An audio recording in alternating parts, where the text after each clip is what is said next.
Wiper. Kazi, kazi, bila wizi. Sounds good. Yes. Wiper. Kazi, kazi, bila wizi. Kofia. Basi, sawa. Hata hiyo inaenda basi. A post-COVID Kenya is one that is desperate for jobs. And the next leader of this beautiful country will have to wrestle 24/7, 365 and a quarter days a year for the next decade to rebuild literally the economy of this country. So, members of the press, I'm privileged to read the following statement, and I probably will invite your questions at the end of it. And today is a new normal. The party leader was given the responsibility to read the communique. I think we all recognize each one of us can do it, but today is my turn. Ndugu mwenyekiti, balozi Chirao na kushukuru, and therefore I'll read this statement. Of course, deputy leaders are here. I need to introduce Deputy Leader Farah Mahalim. Everybody knows, Mr. Speaker, order. I must introduce dada yetu Shakila Abdallah, the other deputy leader. I remember in 2007, wherever we went, kulikuwa na wimbo ndugu zetu wa Tanzania walikuwa wametunza, wameunga. And it was Shakila, punguza pressure. Kura zote tutakupa. Fellow Kenyans, the National Executive Council of the Wiper Democratic Movement Kenya, having met at Manzoni Lodge on the 12th and the 13th days of September 2020 on a retreat to review the party's progress and repositioning towards 2022 general election, resolved as follows. Number one, that the Building Bridges Initiative, BBI, commonly so called, is a national conversation that gives opportunity for Kenyans to reflect on how we have come as a nation, on how far we have come as a nation since the promulgation of Constitution 2010. It provides us with a chance to strengthen devolution and consolidate gains made under the new dispensation. Importantly, it provides a unique opportunity to address fears and concerns of millions of Kenyans who feel excluded in our governance structure. As a party, we believe in an all-inclusive country where no one feels left behind. Through the BBI framework, we need to have sobriety in debating issues raised by Kenyans. For that matter, it would be erroneous to reduce the BBI agenda into a political duel between two political leaders. Indeed, that is the impression the country has been kind of fed on a daily basis. That one on this side and the other, of course, opposing, and the other one pro-BBI. We want to demystify and debunk that myth. Correct.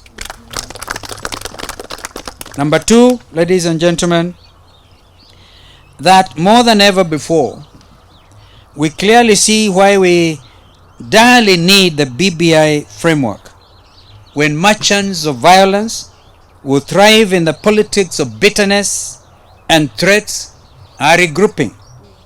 Merchants of violence will have no space in post-BBI Kenya.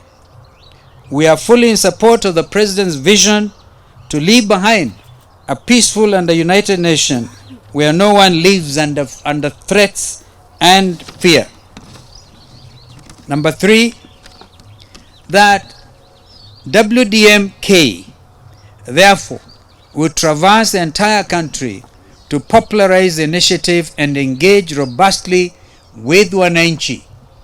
Of course, it may mean referendum, and we are ready to take it on. Number four, that even as WDMK supports the BBI agenda, it is clear that Kenya is not ready for regional governments.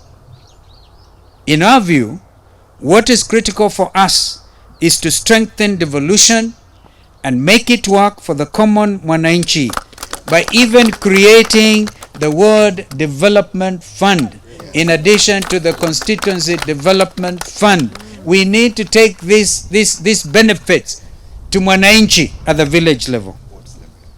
And that, of course, the ward level is at that level. I wish, in fact, it was possible to take it even to the village.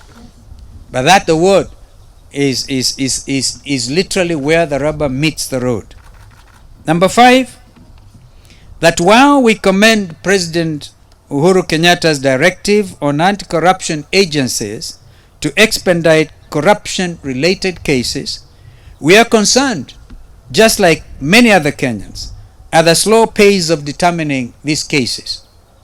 To uphold integrity in line with Chapter 6 of our Constitution, we feel it necessary that those found culpable in such cases should have their bank accounts frozen until their cases are concluded. Yes. This will make corruption a high risk and a zero return venture. Number 6, as Kenyans may be aware, WDMK will present, and you've heard it from the party chair, a presidential candidate in 2022.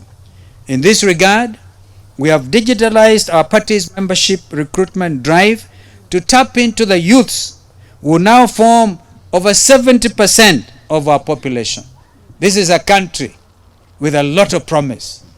If you call it the youth bulge, and that is why I sometimes refer it as a moment for Africa, because it's not just this country, but the East African region, as well as the African region, youth everywhere. Because people aged over 70 are now less than 15%. Number 7, ladies and gentlemen, that WDMK is abhorred by the recent political utterances by a section of political leaders that are likely to plunge this country into anarchy, and solemnly declares that such leaders cannot be entrusted with the leadership of this country. And we're prepared to take them on, head on. So, that is the end of this statement for now.